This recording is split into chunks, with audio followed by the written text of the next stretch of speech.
Black బస్టర్లు ఎన్నో వస్తాయి, కానీ జనరేషన్లు మారిన ఎవర్ గ్రీన్గా ఉండే బ్లాక్ బస్టర్ల లిస్ట్లో ఫస్ట్ ఉండే సినిమా జగదేక వీరుడు అతిలోక సుందరి. సినిమా తీసే, సినిమాని చూసే విధానాన్ని మార్చిన ఈ సినిమా ఎలా పుట్టింది?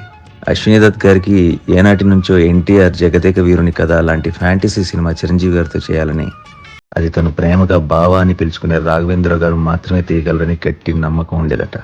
ఆఖరి పోరాటం తర్వాత చిరంజీవి గారితో సినిమా అనుకున్నారు దత్ గారు. ఆయనకు క్లోజ్ ఫ్రెండ్ అయిన రచయిత, కో డైరెక్టర్ శ్రీనివాస్ చక్రవర్తిని రాఘవేంద్రరావు గారితో తిరుమల పంపించారు.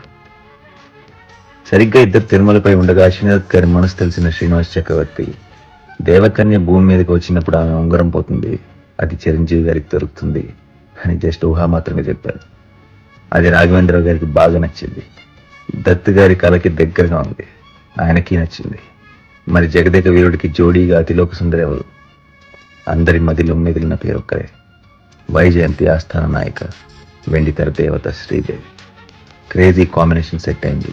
దానికి తగ్గట్టు కథను తయారు చేయడానికి వైజయంతి మూవీస్ ఆఫీస్లో రచయితల కుంభమేళా ప్రారంభమైంది. ఎండమూరి వీరేంద్రనాథ్ గారు జంధ్యాల గారితో మొదలై సత్యమూర్తి గారు, విజేంద్ర ప్రసాద్ గారు, తమిళ రచయిత క్రేజీ మోహన్ గారు, ఇలా ఇంతమంది రచయితల సైన్యం సిద్ధమైంది.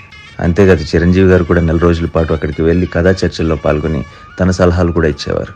దేవకన్యను అతిలోక సుందరిగా చూపిస్తున్నప్పుడు నేను కొంచెం మాసిన గిడ్డంతో సామాన్య మానవుడి లుక్లో ఉంటేనే బాగుంటుంది, అందరూ కనెక్ట్ అవుతారని సలహా ఇచ్చారు.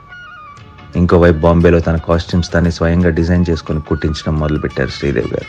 ఇలా అందరూ కలిసి తమ సమిష్టి కృషితో ఈ అందమైన చందమామ కథని తెలుగు సినీ చరిత్రలో మరిచిపోలేని ఒక అద్భుత చిత్ర కావ్యంగా మలిచారు. చరిత్రను సృష్టించిన ఈ సినిమా ఇంత ఈజీగా అయిపోయింది అనుకుంటున్నారా? లేదు మానవా, చాలా జరిగినాయి. Stay tuned.